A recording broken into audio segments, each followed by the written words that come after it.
الحمد لله نحمده ونستعينه ونستغفره ونعوذ بالله من شرور أنفسنا ومن سيئات أعمالنا من يهده الله فلا مضل له ومن يضلله فلا هادي له ونشهد أن لا إله إلا الله وحده لا شريك له من يشرك في ذاته وصفاته وعاداته وآياته ونشهد أن لا إله إلا الله وحده لا شريك له ونشهد أن سيدنا وسندنا وحبيبنا ومولانا محمد صلى الله عليه وعلى آله وأصحابه وبارك وسلم فقد قال الله تعالى في كلامه المجيد والفرقانه الحميد بعد أعوذ بالله من الشيطان الرجيم يا أيها الذين آمنوا اذكروا الله ذكرا كثيرا وسبحوه بكرة وأصيلا وعن أبي هريرة رضي الله تعالى عنه قال قال رسول الله صلى الله عليه وسلم لا يقعد قوم يذكرون الله إلا حفت عليهم الملائكة وغشيتهم الرحمة ونزلت عليهم السكينة وذكرهم الله في من عنده أو كما قال عليه الصلاة والسلام ما كان محمد أبا أحد من رجالكم ولكن رسول الله وخاتم النبيين وكان الله بكل شيء عليما يا أيها الذين آمنوا صلوا عليه وسلموا تسليما شكر محبة الشديد للشكر اللهم صل على محمد وعلى آل محمد كما صليت على إبراهيم وعلى آل إبراهيم إنك حميد مجيد اللهم بارك على محمد وعلى آل محمد كما باركت على إبراهيم وعلى آل إبراهيم إنك حميد مجيد إلهي بنا دے ہم کو غبار مدینہ الہی بلا لے ہم کو دیار مدینہ اللهم صل على سيدنا ونبينا وشفيعنا وحبيبنا ومولانا محمد صلى الله عليه وعلى آله وأصحابه وبارك وسلم بلغ العلا بكماله كشف الدجى بجماله حسنت جميع خصاله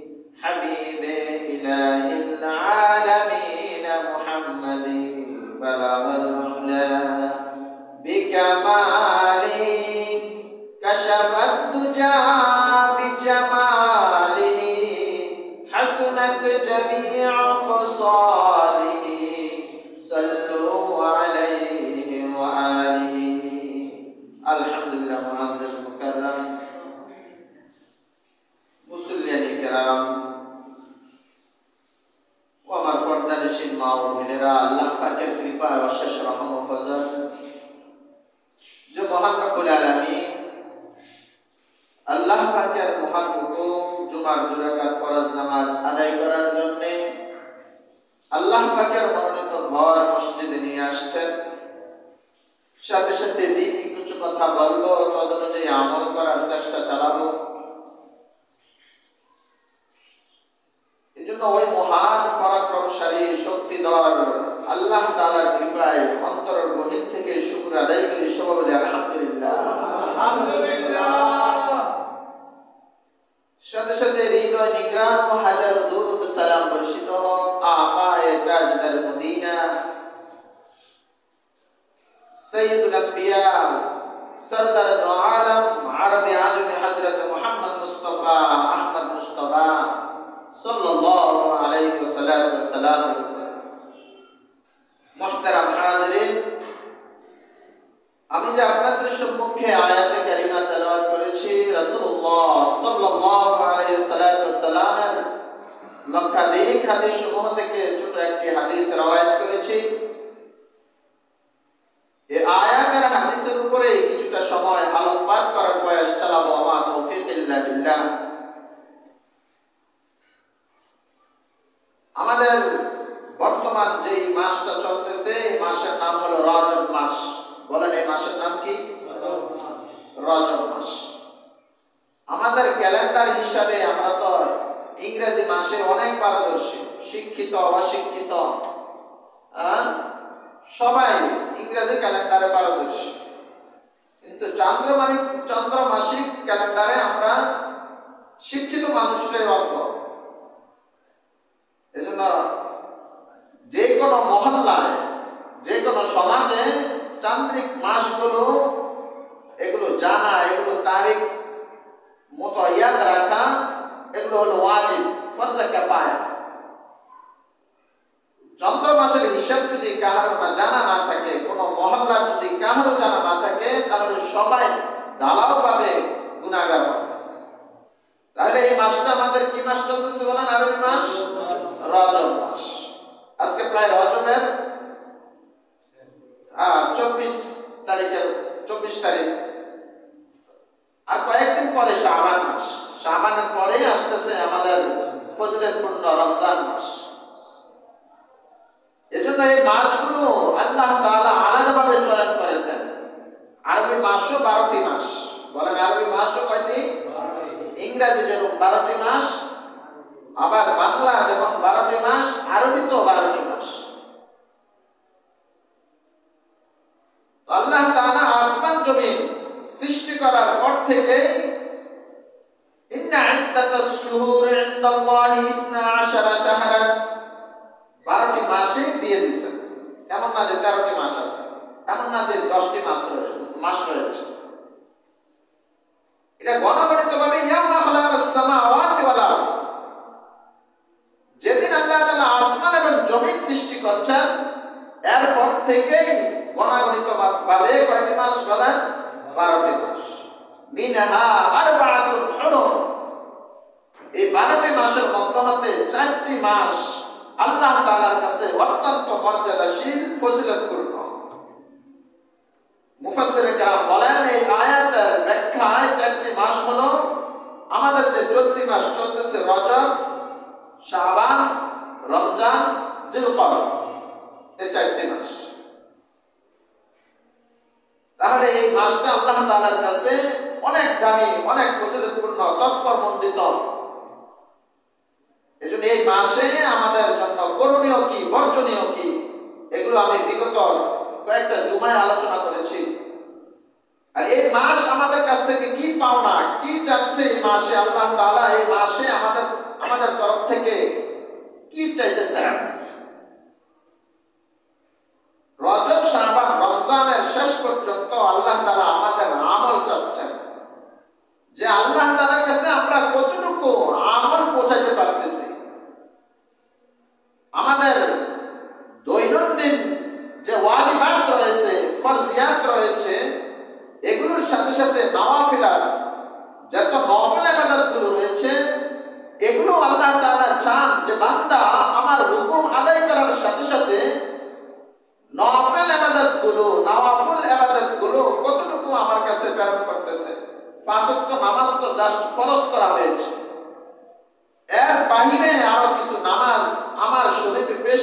করতেছে কিনা, এর বাহিরে নামাজ রয়েছে ফজরের পরে এশরাকের নামাজ, এগুলো বান্দা আমার কাছে পেশ করতেছে কিনা,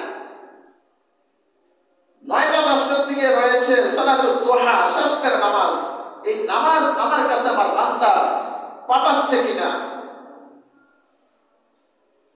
মাগরিবের নামাজের পরে 6 থেকে 12 রাকাত নামাজ রয়েছে, সেগুলো হলো সালাতুল আওয়াবিন, এই নামাজগুলো বান্দার আমার বান্দি আমার কাছে পেশ করতেছে কিনা। ভোর রাতের গভীর রজনীতে নীরব নিবৃত অবস্থায় যখন মানুষ শুয়ে পড়ে, কোনো হাহাকার নাই, কোনো যানজট নাই, কোনো ধরনের শব্দ নাই, ওই নিবিড় নিবৃত অবস্থায় ঘুম থেকে জাগ্রত হয়ে সালাতুল লাইল, কিয়ামুল লাইল, তাহাজ্জুদের নামাজ আমার কাছে পেশ করতেছে কিনা, এটা আল্লাহ তাআলা চাচ্ছেন আমাদের কাছ থেকে, তিনি চাইতেছেন। এটা তো নামাজের বেলায় বললাম। সাথে সাথে নওয়াফিল কিছু ইবাদত রয়েছে, কোরআনে কারীম তেলাওয়াত। সামনে আসন্ন যে রমজান মাস, এই রমজান মাসে আল্লাহ তাআলা কোরআনে কারীম নাযিল করেছেন। এজন্য কোরআনের অনেক ফজিলত রয়েছে, এই কোরআনের অনেক মহত্ব রয়েছে, কোরআন তেলাওয়াতের অনেক কি রয়েছে বলেন, ফজিলত আর মহত্ব রয়েছে। এজন্য আল্লাহ চাচ্ছেন বান্দা আমার কালাম, আমার এই কালামকে কি পরিমাণ তেলাওয়াত করতে চায়, এটা আল্লাহ তাআলা চাচ্ছেন আমাদের কাছ থেকে। সাথে সাথে আল্লাহ তাআলাকে স্মরণ কতটুকু আমরা করতে পারতেছি, জিকির আজকার কতটুকু করতে পারতেছি, এগুলো চাচ্ছেন। দান খায়রাত যাকাত তো জাস্ট আল্লাহ তাআলার বিধান, ফরজ, এটা তো সব অবশ্যই দিতেই হবে।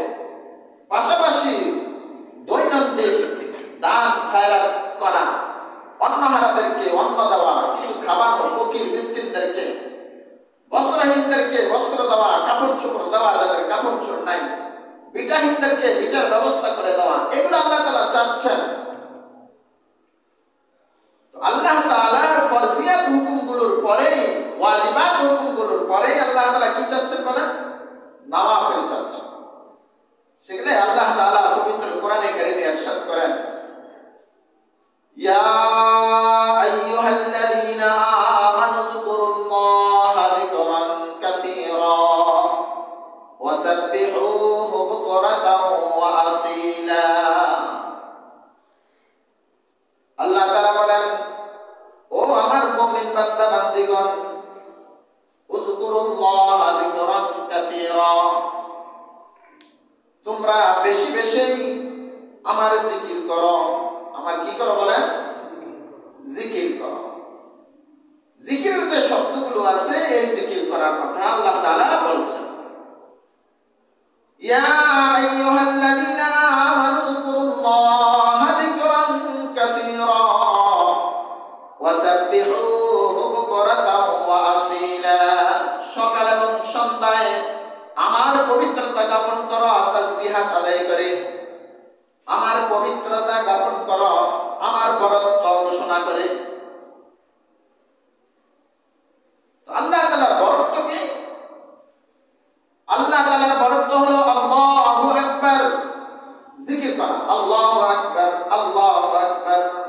আল্লাহ তাআলার পবিত্রতা জ্ঞাপন করা হলো সুবহানাল্লাহ, সুবহানাল্লাহ, সুবহানাল্লাহ। আল্লাহ তাআলার প্রশংসা জ্ঞাপন করা হলো আলহামদুলিল্লাহ, আলহামদুলিল্লাহ। আল্লাহ রাসূল সাল্লাল্লাহু আলাইহি ওয়াসাল্লাম বলেন,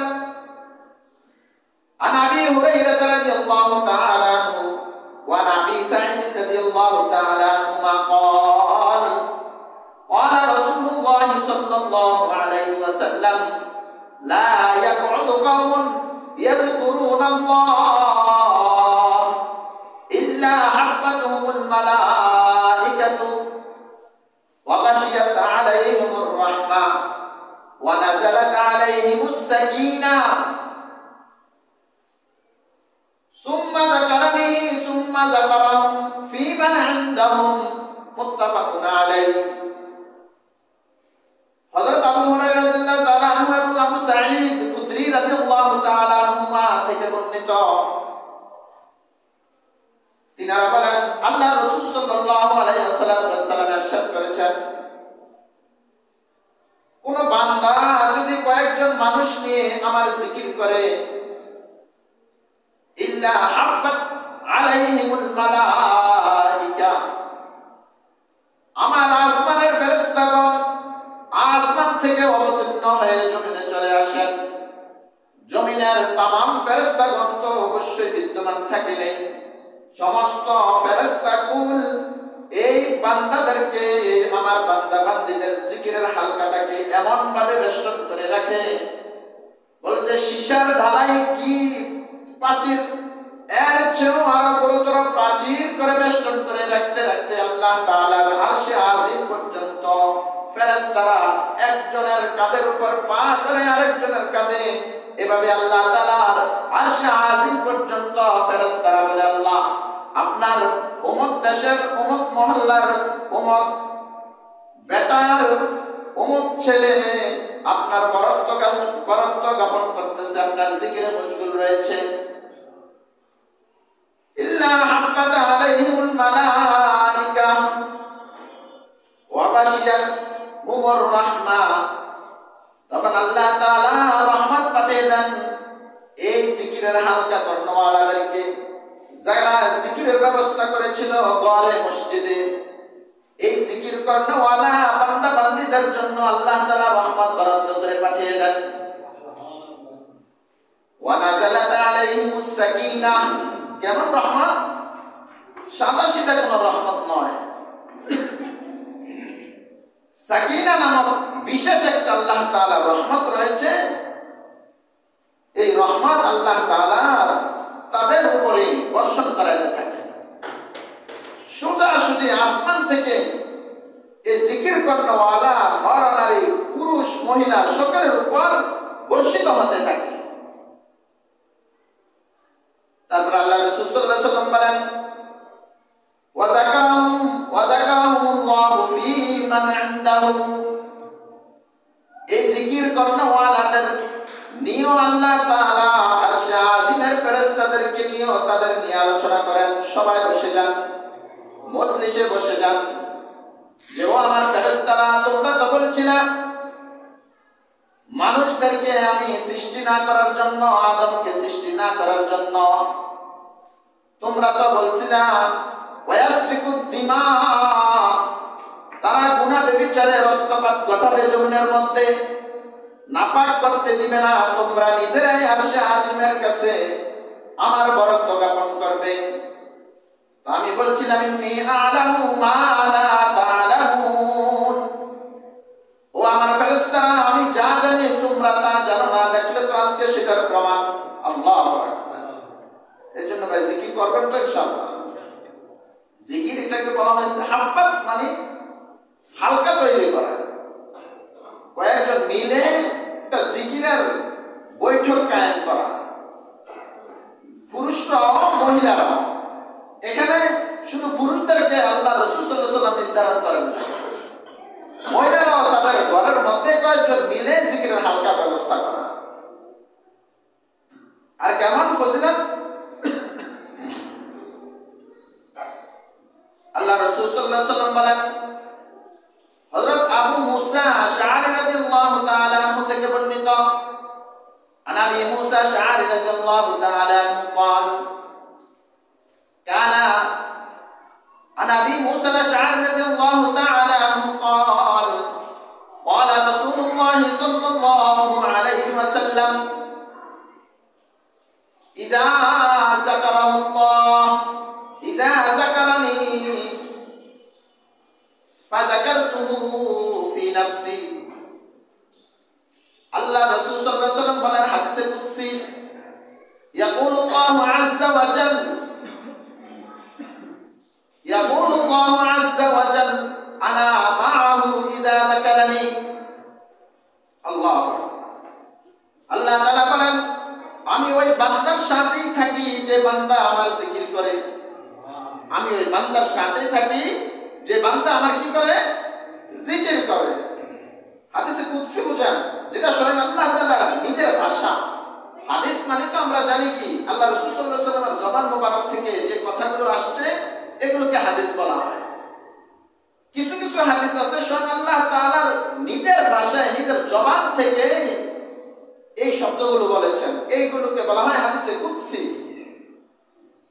ইয়াকুলুল্লাহু আযজা ওয়া জাল আনা ইনদা আবদি আনা ইনদা আবদি রাব্বি আনা ইনদা যান্না আবদি বি।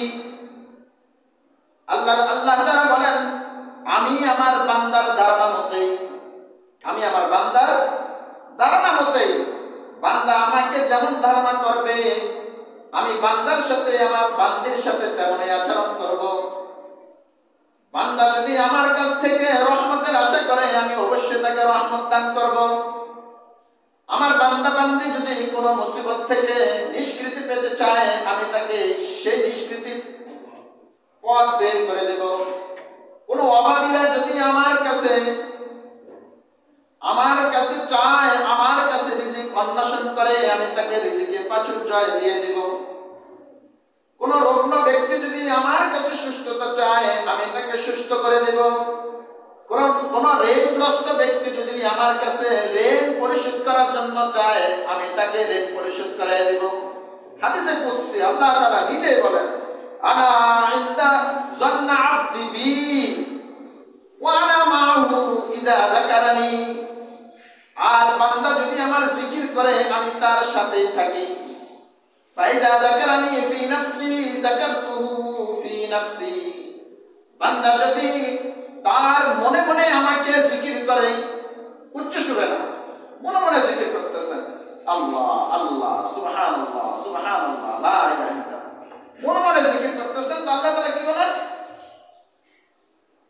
ইযা যাকারানি ফি নাফসি। বান্দা যদি মনে মনে আমাকে ডাকে, আমার জিকির করে, যাকারতু ফি নাফসি, আমিও তাকে আমার মনে মনে স্মরণ করি। আল্লাহ, কে স্মরণ করে বলেন? আল্লাহ স্মরণ করে। ওয়া ইযা যাকারানি ফি মালাইন।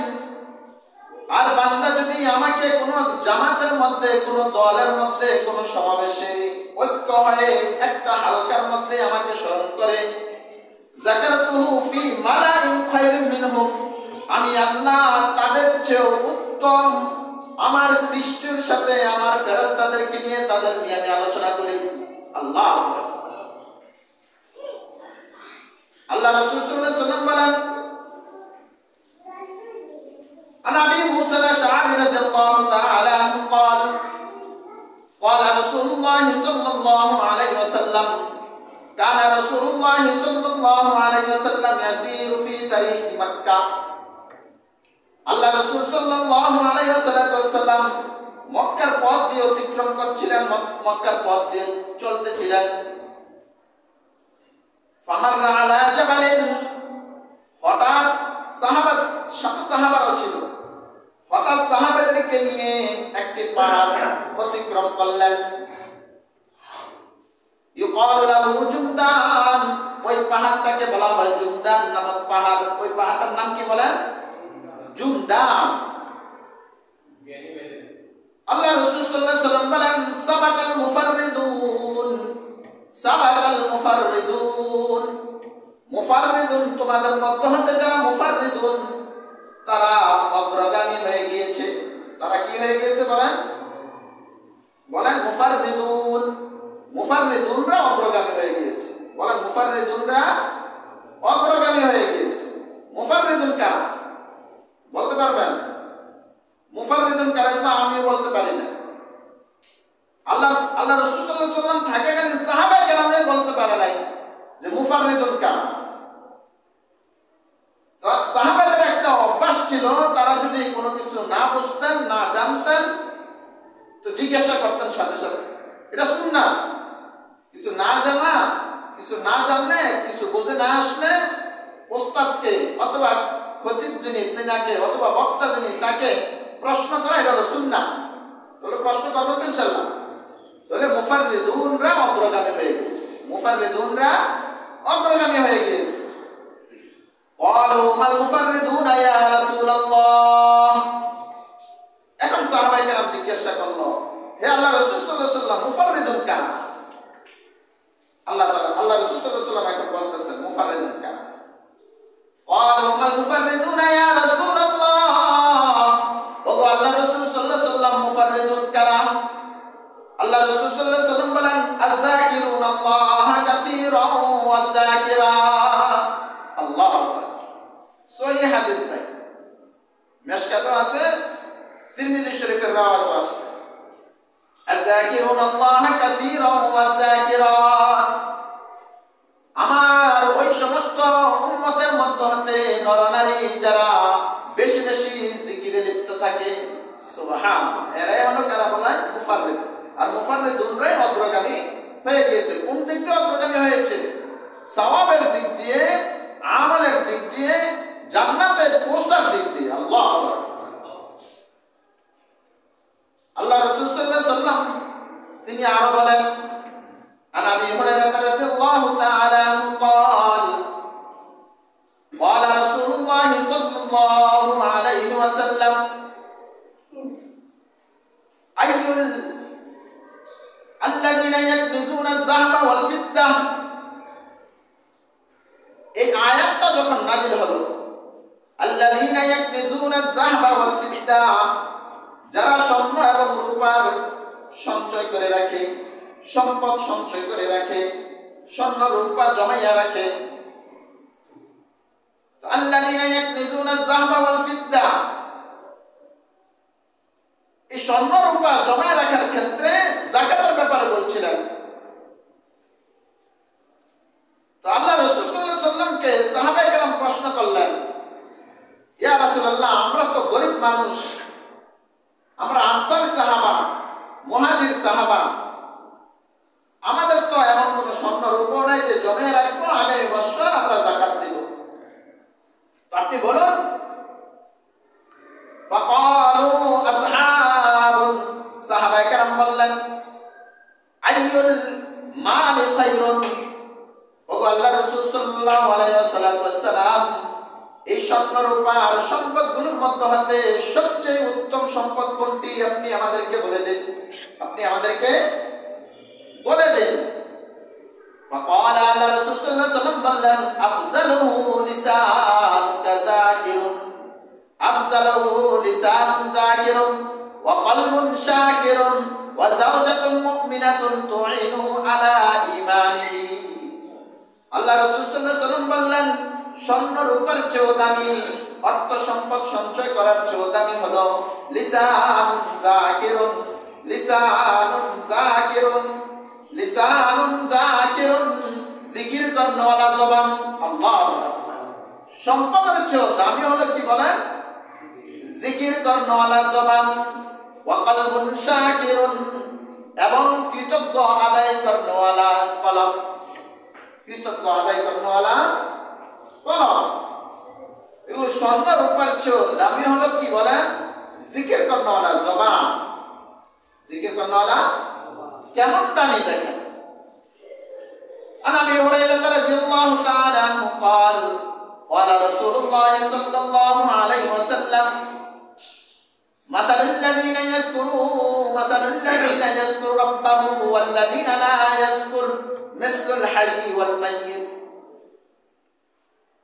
আল্লাহ রাসূল সাল্লাল্লাহু আলাইহি ওয়াসাল্লাম বললেন, আল্লাহ রাসূল সাল্লাল্লাহু আলাইহি ওয়াসাল্লাম বলেন, যারা জিকির করে, ওয়াল্লাযীনা লা ইয়াযকুরু, আর যারা জিকির করে না, মিসলুল হাইয়্যি ওয়াল মাইয়্যিত, তাদের দৃষ্টান্ত হলো জীবিত আর মৃত্যুর মতো। যে জিকির করবে সে জীবিত, যে জিকির করবে না সে মুর্দা, মৃত। তাহলে জিকির করনেওয়ালা একজন জীবিত। জীবিত ব্যক্তিদের পাওয়ার কি বলেন? সব কিছু তো সে করতে পারে, হাত নাড়াইতে পারে, চলতে পারে, খাইতে পারে, ঘুমাইতে পারে, ইবাদত করতে পারে, আরো কঠিনতম কঠিন কাজগুলো দুনিয়ার সম্পাদন করতে পারে। একজন জীবিত ব্যক্তির এত তার কি রয়েছে বলেন? ক্ষমতা রয়েছে। আর মুর্দা ব্যক্তি, তার তো চালিকা শক্তি নাই, এজন্য তার নাম মুর্দা। চালিকা শক্তি কি বলেন? রূহ। এই চালিকা শক্তি তো আল্লাহ তাআলা নিয়ে গেছেন, এখন সে সব কিছু কর্ম কাজ থেকে অকেজ হয়ে গিয়েছে, ঠিক কিনা বলেন? এজন্য সে মুর্দা। কিন্তু জীবিত ব্যক্তি যারা জিকির করনেওয়ালা হবে, তাদের চালিকা শক্তি বিদ্যমানে থাকবে।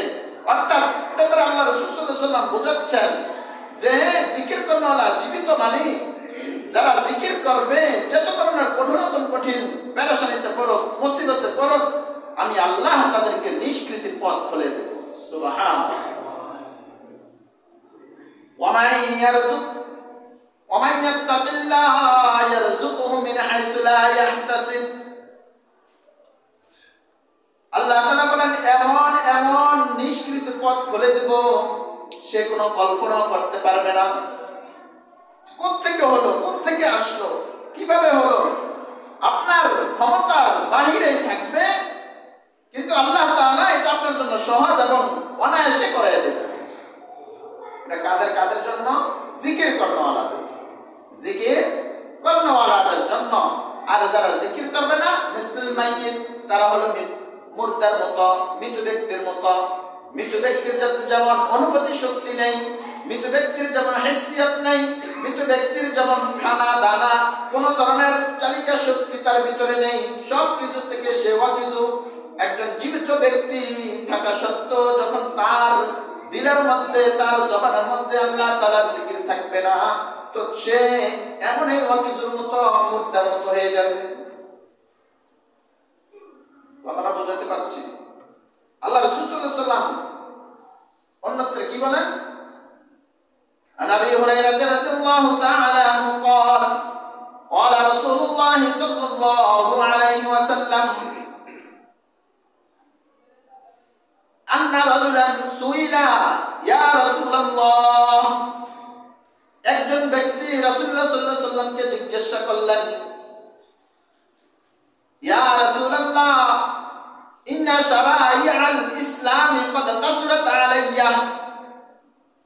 ওগো আল্লাহর রাসূল সাল্লাল্লাহু আলাইহি ওয়াসাল্লাম, আমার উপর শরীয়তের বিধিবিধান পালন করতে, হুকুম আহকাম পালন করতে অনেক কষ্ট হয়ে যায়।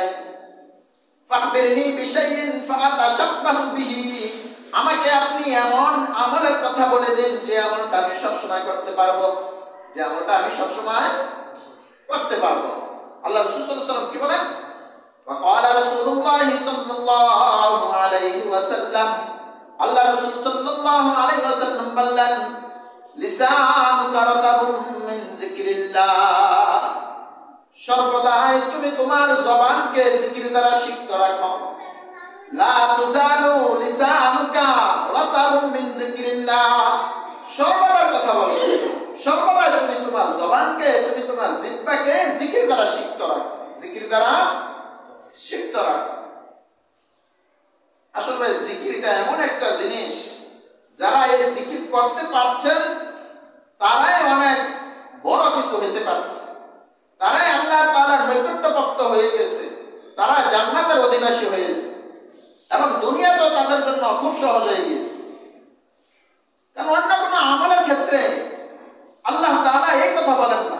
দেখেন আল্লাহ তাআলা কি বলছেন, প্রথম আয়াতে আমি বলছিলাম, ইয়া আইয়ুহাল্লাযীনা আমানু যিকুরুল্লাহা যিকরান কাসীরা। হে আমার বান্দা বান্দীগণ, তোমরা বেশি বেশি জিকির করো। যিকরান কাসীরা, এটা মাফউল মুতলাক।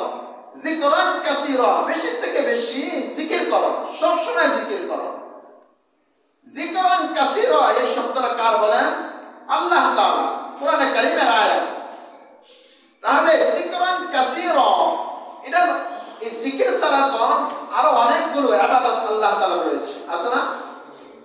নামাজ রয়েছে।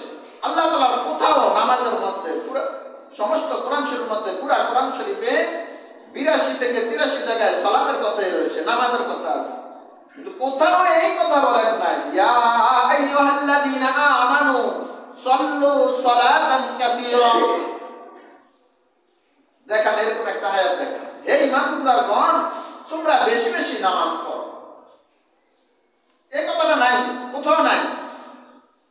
কিন্তু জিকিরের বেলা আল্লাহ তাআলা এই কথাটা বলছেন, ইয়া আইয়ুহাল্লাযীনা আমানু যিকুরুল্লাহা যিকরান কাসীরা, বেশি করে জিকির করো। আবার এটাও নাই যে ইয়া আইয়ুহাল্লাযীনা আমানু উতলু তিলাওয়াতাল কুরআন, উতলু তিলাওয়াতাল কুরআনি কাসীরা, বেশি বেশি কোরআন তেলাওয়াত করো। সদকার কথা বলেন নাই, বেশি বেশি সদকা করো। যাকাতের কথা বলেন নাই, বেশি বেশি যাকাত দাও। হজের কথা বলেন নাই, বারবার হজে যাও, বেশি বেশি হজ করো।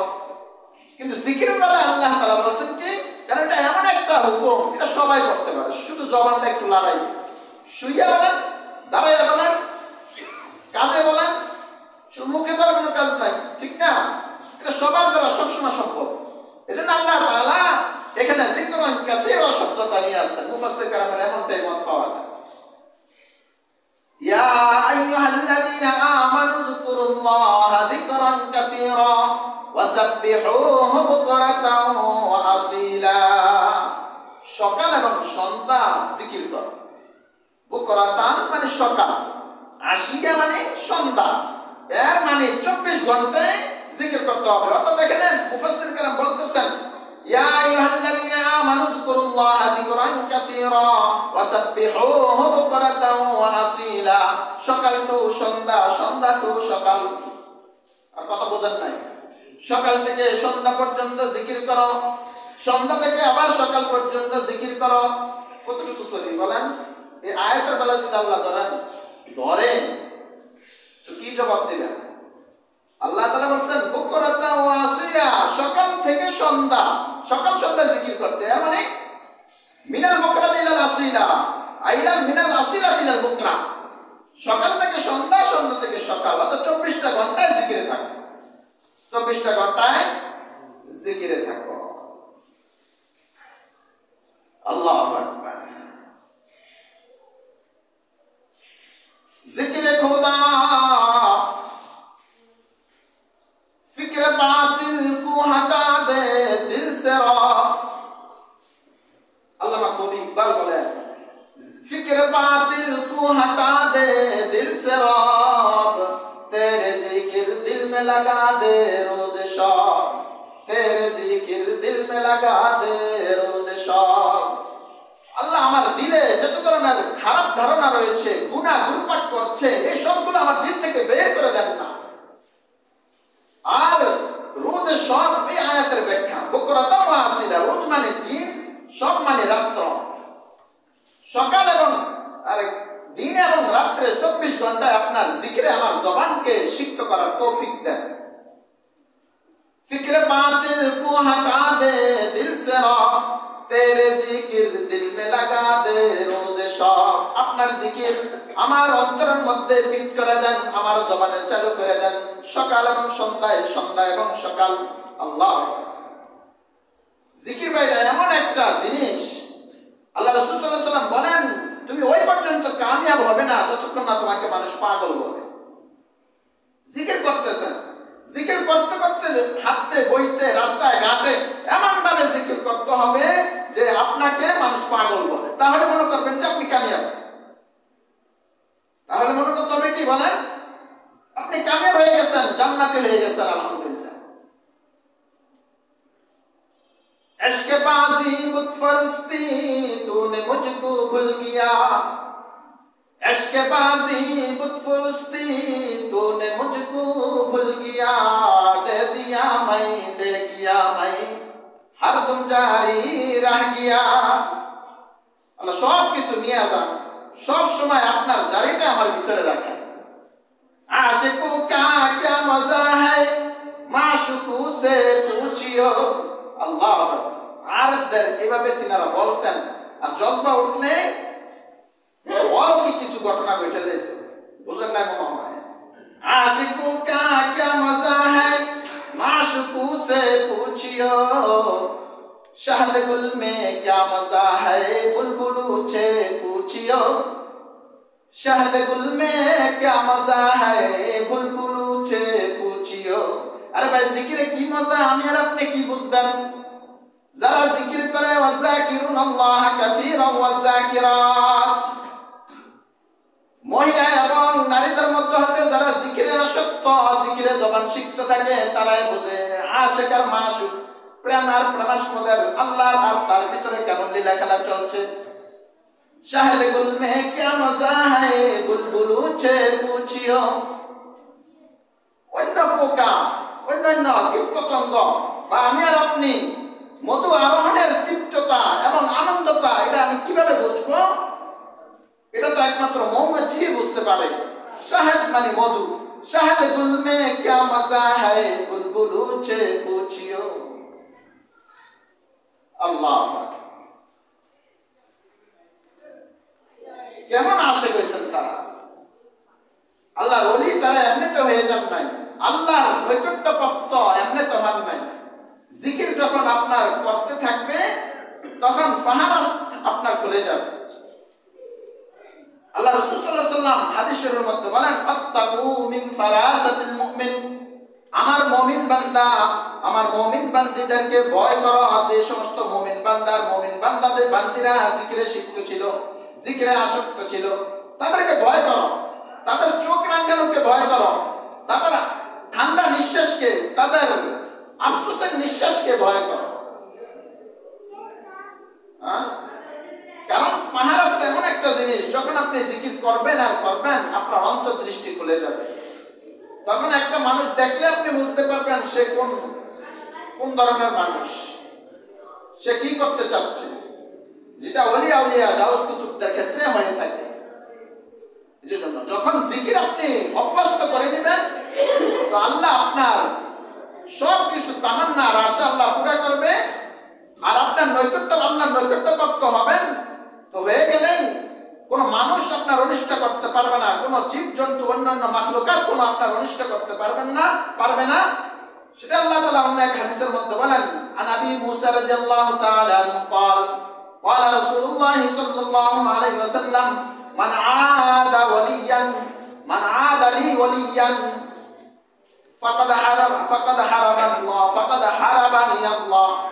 আল্লাহ তাআলা বলেন, যে ব্যক্তি আমার ওলির সাথে দুশমনি রাখবে, যে ব্যক্তি জিকির করনেওয়ালাদের সাথে দুশমনি করবে, যে ব্যক্তি দ্বীনের দাঈ, দ্বীনের মুবাল্লিগ, আলেম ওলামা, মসজিদের ইমাম সাহেব, মুয়াজ্জিন সাহেবের সাথে দুশমনি রাখবে, আলেমদের সাথে দুশমনি রাখবে, আল্লাহ তাআলা বলেন প্রকাশ্যভাবে আমার পক্ষ থেকে তার সাথে যুদ্ধের ঘোষণা।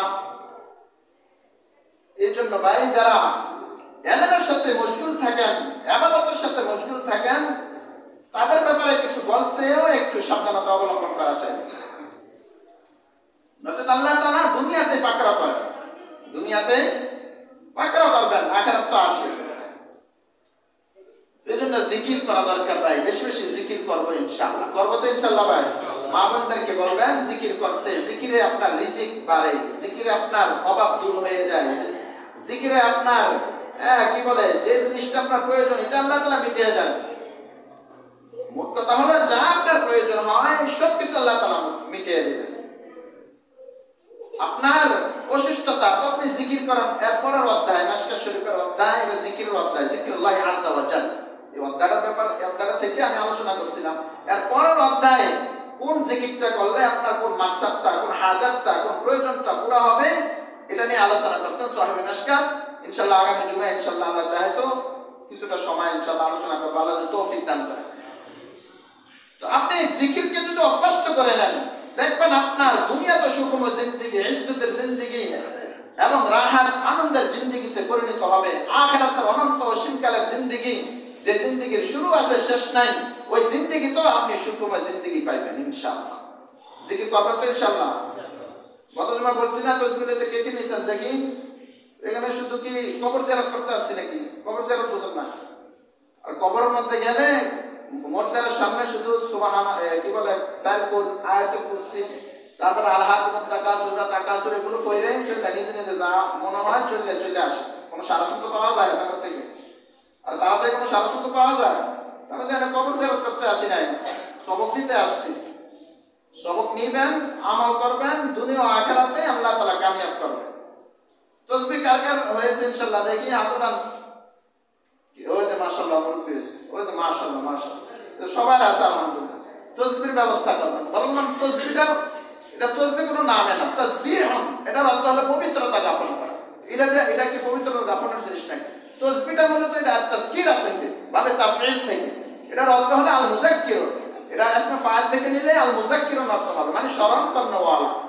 মানে তসবিহটা দেখলে আপনার জিকির করতে স্মরণ করাই দিবে, তসবিহটা আপনাকে জিকির করা স্মরণ করাই দিবে। এজন্য তসবিহ রাখবেন ইনশাআল্লাহ। আমলের উপর ওঠেন ভাই। এখন থেকে যদি আমরা আমলে না উঠি, আমরা যদি মনে করেন যে লাগামহীন ভাবে চলি, তো আমাদের দুনিয়া ক্ষতিগ্রস্ত, দুনিয়া ও আখিরাত ক্ষতিগ্রস্ত। মেসওয়াক কে ব্যবস্থা হয়েছে দেখি। মেসওয়াক বললাম না, নিম গাছের একটা ডাল অথবা খেজুরের ডাল অথবা একটা 10 টাকা 5 টাকারও আছে, 20 টাকা দামেরও আছে। পকেটে রাখেন না, রাখবেন। মুসলমানদের এটা তো শাআর, মুসলমানদের নিদর্শন আছে 3-4টা জিনিস। তসবিহ থাকবে পকেটে, মেসওয়াক থাকবে, টিস্যু থাকবে, আর একটা কলম যদি পারেন কলম, আর একটা ছোট নোটবুক, শেষ। এগুলো না থাকলে 3টা অবশ্যই রাখতে হবে। তসবিহ, আবার কি বলে মেসওয়াক, আর ঢিলা কি বলে এটা টিস্যু, টয়লেট টিস্যু। 3টা তো অবশ্যই, এটা মুসলমানদের নিদর্শন। যাতে আপনি যেখানে যান, আল্লাহ না করে মারা গেল, আপনার পকেট হাতালে বুঝতে পারে যে আপনি মুসলিম। কথা বুঝেন নাই? রাখবেন তো ইনশাআল্লাহ? ইনশাআল্লাহ আল্লাহ তাআলা আমাদেরকে আমল করার তৌফিক দান করুন। ওয়া মা তাওফীক ইল্লা বিল্লাহ। যারা কবুল জমা করে